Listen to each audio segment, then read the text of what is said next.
me quieres escribir, ya sabes mi paradero. Si me quieres escribir, ya sabes mi paradero, en el frente de batalla, primera línea de fuego. Durante los primeros años del franquismo, en Madrid se ejecutó a casi 3.000 personas por sentencias de consejos de guerra, sentencias que condenaban a muerte a gente que se encontraba en esos momentos en la cárcel y que se dirigieron por última vez a sus seres queridos a través de cartas. Sergio, buenos días de nuevo. ¿Qué tal, Marta? Buenos días. Pues sí, hoy, 80 años después, los familiares de estas víctimas del franquismo han contestado a esos mensajes que nunca pudieron entregarles en vida y se van a convertir en un libro titulado Las cartas de la memoria, que edita Llibres de l'Encobert. Tomás Montero es uno de los impulsores del proyecto. ¿Qué tal? Muy buenos días. Hola, muy buenos días. Gracias por venir a Radio 3, Tomás. Gracias a vosotros. ¿Cómo nace la iniciativa de sacar este libro, pero sobre todo la iniciativa de contestar a esas cartas? La iniciativa surgió en 2009. De nuestros familiares, de nuestro colectivo de víctimas y se le ocurrió esa idea, ¿no? de contestar las cartas de Capilla partiendo del ejemplo de Juana Doña, que bueno, la viuda de Eugenio Mesón, que le fusilaron, y entonces, bueno, es una epístola, porque la carta de Capilla de Eugenio Mesón es un bloc de 66 páginas, aparte de la conocida. Y Juana Doña pues hizo un libro, Querido Eugenio, precioso, en el cual pues se plantea contestar aquello, contextualizar, en fin, es un tesoro, ¿no? Entonces, de ahí partió esa idea de que podíamos contestar, aparte, como una actividad pues sanatoria, digamos, un cierto reparo, ¿no? Porque a los familiares de las víctimas no nos quedan esos recursos, no tenemos muchos más, ¿no? A nivel de esto. Y entonces, pues bueno, se ha partido recuperar esas cartas y con el aporte, o sea, combinando las dos, ¿no? Las cartas de Capilla o cartas de prisión, que ya veremos porque hay muchos formatos, no solo es en papel, sino pues también hay dibujos dedicados, hay pinturas, hay obras artesanas realizadas en la propia cárcel. Entonces, pues bueno, es algo que se ha desarrollado desde 2009, se ha ido recopilando mucha información aportada por los familiares y ahora nos planteábamos darlo a conocer, pues aprovechando la nueva ley de memoria, que había alguna ayuda, y bueno, pues se nos concedió esa ayuda. Y con ella pues vamos a editar esto y nuevas que han surgido y que seguramente después del libro surgirán. Claro, porque la gente igual no todo el mundo a lo mejor exactamente, hay mucha gente que tenía verdaderos tesoros en casa y decía, bueno, pues si os vale, y digo, hombre, es una maravilla esto, claro.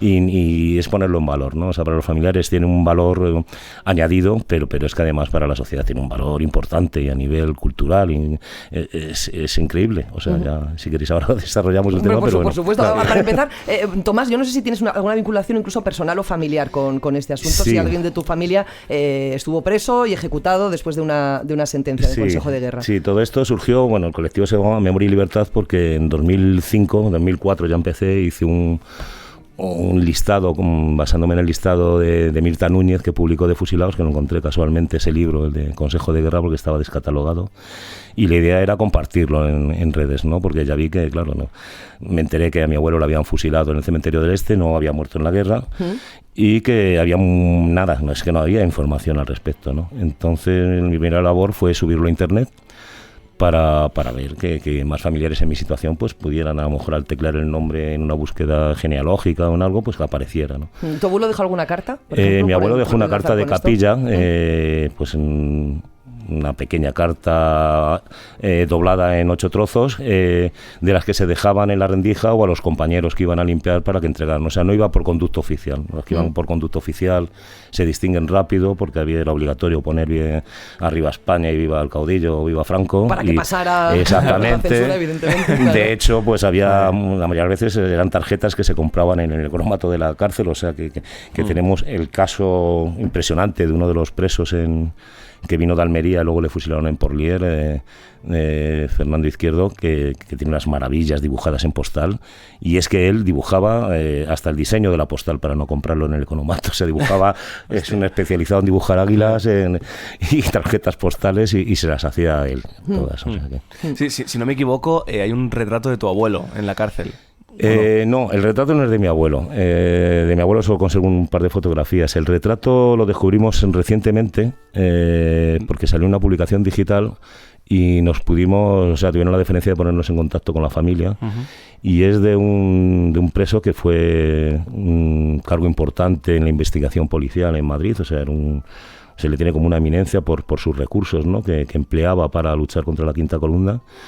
Y coincidió en la cárcel de Conde de Toreno con Antonio Güero Vallejo. Entonces él tiene un retrato exactamente igual que el de Miguel Hernández, y seguramente pues habrá muchos más, porque yo creo que Güero pues era su habilidad y era con lo que le daba a los presos que iban a ser concretamente del día anterior al del fusilamiento de Fernando Valentí.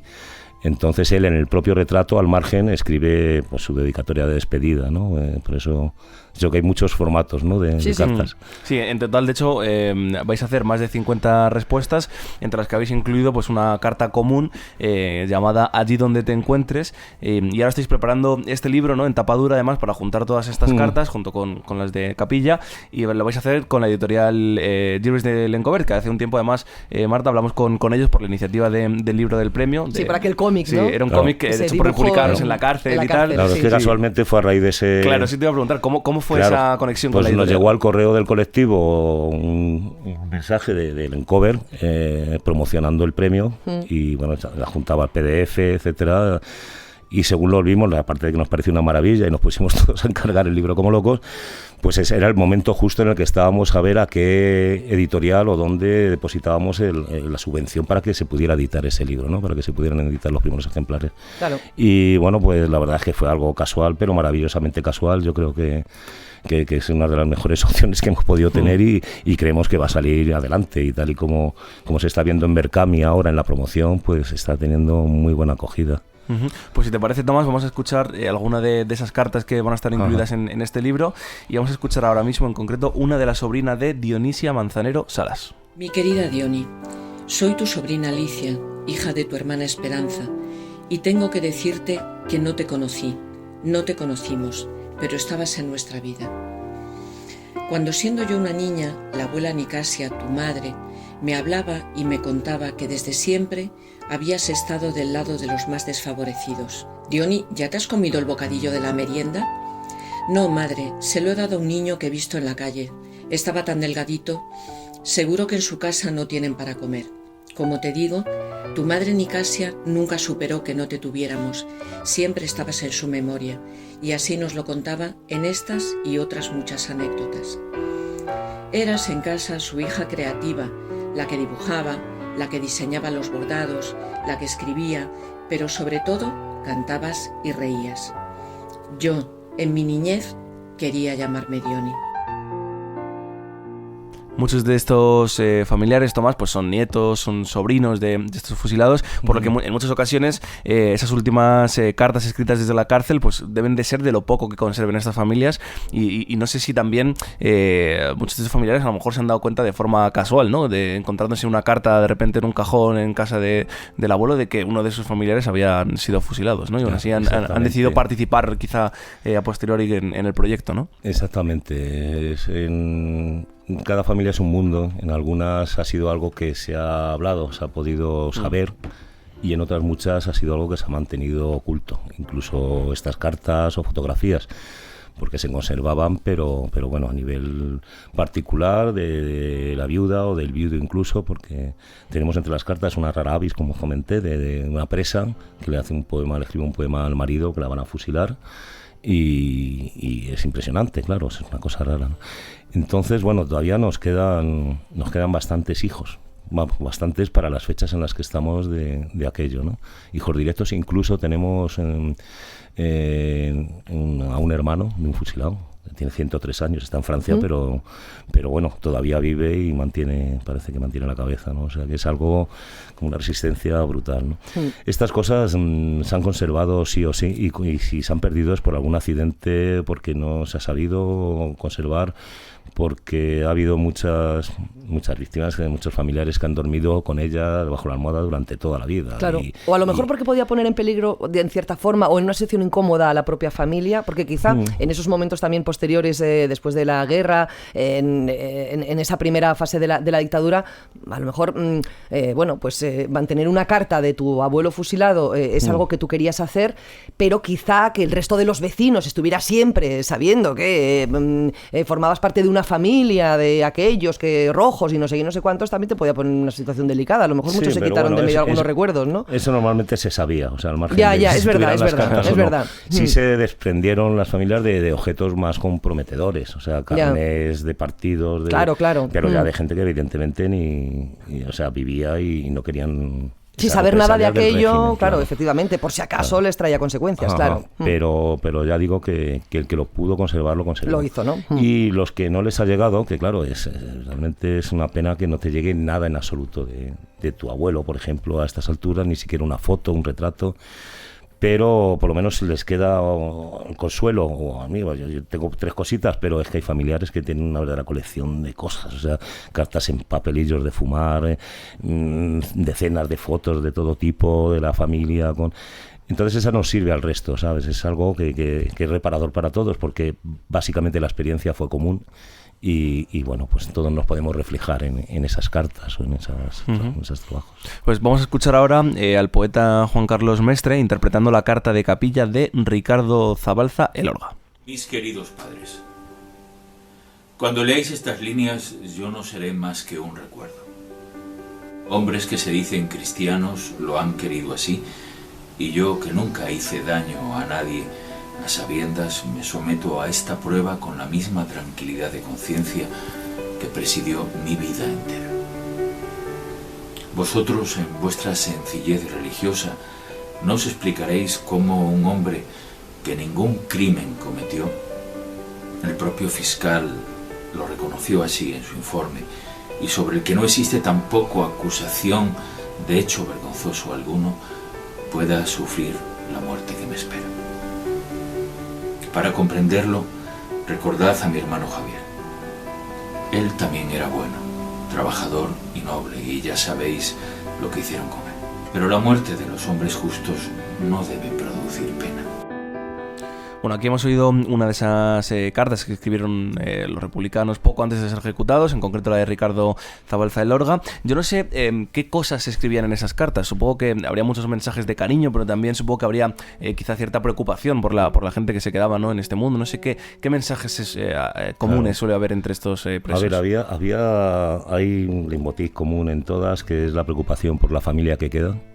Bien para consolarla de que no se preocupen porque ellos se van tranquilos o no van a sufrir, y sobre todo por los hijos, ¿no? Los que tienen hijas o hijos, para que estudien, para que tengan higiene, para que se preocupe la familia por ellos, porque en la mayoría de los casos pues se quedaban huérfanos de padre y madre, o la madre tenía que trabajar, o sea, era un drama familiar que había que asumir, ¿no? Entonces eso yo creo que era la mayor preocupación en esos momentos que tenían la como un espíritu práctico, ¿no? Digamos, ¿no? Un sí. Espíritu en cierta forma. Y bueno, pues luego sí, hay cosas específicas, ¿sabes? Hay otros que se nota, por ejemplo, cuando se ha tenido un ideal fuerte o se ha militado en alguna organización, porque los discursos suelen ir más encaminados al futuro. Sí, construiremos a lo mejor una España tal. No era el caso de esta que hemos escuchado de Mestre, que sí que subraya en ese caso ese preso diciendo: soy una buena persona, os va a sorprender, pero ¿qué le vamos a hacer? También pasó con mi hermano. En este caso no es una respuesta al fusilado, como hemos escuchado en el otro caso, ¿no? La sobrina de Diony. Aquí es directamente el recitado de la carta que escribió ese preso, ese condenado, ¿verdad? Exactamente, o sea, esa es la carta que escribió muchas, pero esta en concreto es la de capilla. Sí. Y claro, era navarros, era una familia católica navarra, al hermano también le asesinó antes que a él. Sí, de esos que a lo mejor decía, a nosotros nos va a tocar, ¿no? ¿Por qué nos iba a pasar? Claro, y el hombre pues contesta con ese respeto a sus padres, que eran unas personas muy religiosas. Él también era religioso, pero no a ese nivel, o sea, verdaderamente no tenía esa idea, ¿no? Y entonces les hace entender, ¿no? Que no puede comprender nada como personas católicas o tal pueden cometer este tipo de fechorías, ¿no? Oye, antes del libro ya se unieron todas estas cartas de respuesta de familiares dentro de la escultura LAR que Fernando Sánchez Castillo hizo para ese memorial junto a la tapia del Cementerio del Este. Yo no sé cómo se dio esa situación en la que el artista encargado por el ayuntamiento para hacer esa escultura habla con vosotros, con las familias y os intenta pues hacer partícipes de alguna forma, ¿no? de esa escultura. Sí, la verdad es que Fernando Sánchez Castillo es un encanto. Y desde que le designó el ayuntamiento para ejecutar el monumento memorial, pues ha estado en contacto pleno con los familiares, para respetar pues, nuestras visiones, ¿no? A la hora de hacer el monumento. Y al final del mismo pues nos planteó la opción de lanzar un mensaje en el tiempo en el interior de uno de los robles de bronce que componen la escultura, ¿no? Algo que se hace a menudo en otras y de repente aparece en una escultura en un interior, una carta del siglo XVII o cosas de esas. Pues era una especie de mensaje en el tiempo, algo muy romántico, pero que en aquel momento pues evidentemente nos cogió como muy sensibles, porque ya se habían producido las elecciones municipales en Madrid. Veíamos que el cambio de gobierno municipal era inevitable y que lo que venía no era nada halagüeño. Entonces fue un acto que se hizo como muy íntimo, a pesar de que vinieron representantes del ayuntamiento, el tercer teniente de alcalde, vino un periodista que el hombre también echó paciencia porque le dijimos que no publicara nada, aunque lo hubiera seguido, para no levantar la liebre, ¿no? Con el nuevo gobierno que se venía. Y fue un acto precioso porque introdujimos las cartas en los robles en un tubo preparado para que al fundirlo no... Y un pendrive con el listado de fusilados, ¿no? Entonces eso, al final, parece mentira, pero es lo que nos ha quedado ahora cuando el nuevo ayuntamiento quitó todos los nombres que se habían colocado en el memorial. Y ahora mismo pues están ahí en ese roble, en el interior de ese roble de bronce. El listado de los fusilados en Madrid, porque no sabemos si eran en Madrid y solo en el Cementerio del Este. Y en el Cementerio del Este, claro, porque yo no sé, también lo que decíamos, de la misma forma que al emprender esta iniciativa habrá muchos familiares de muchos rincones de España que empiecen a pensar, hombre, pues yo tengo esto, a lo mejor puedo hacer algo. También sucederá lo mismo a lo mejor con otros de los fusilados de otras comandancias, de otros lugares, ¿verdad? Ahí ha habido ya iniciativas en ese sentido, o sea, si es que no, vamos, esto es un callejón, entonces te quedan pocas opciones, o sea, que al final lo que ha pasado en Madrid ha pasado en Valencia, ha pasado en Málaga, entonces...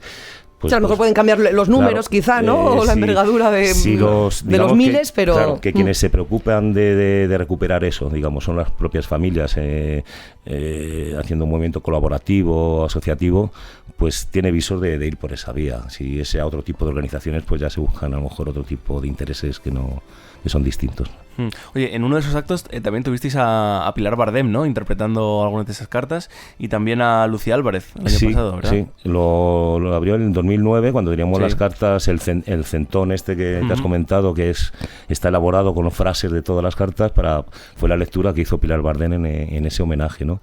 Y curiosamente en el año pasado, que casi el último que hemos hecho, pues Lucía Álvarez, quien volvió a repetir, muy amiga además de Pilar Bardem, y fue muy emocionante y le rendimos recuerdos tanto a ella como a Almudena Grandes, ¿no? Que también ha sido una gran amiga de allí de la tapia, por decirlo así, y nos ha acompañado y ha apoyado en muchas iniciativas. Pues el Berkami sigue abierto, ¿verdad?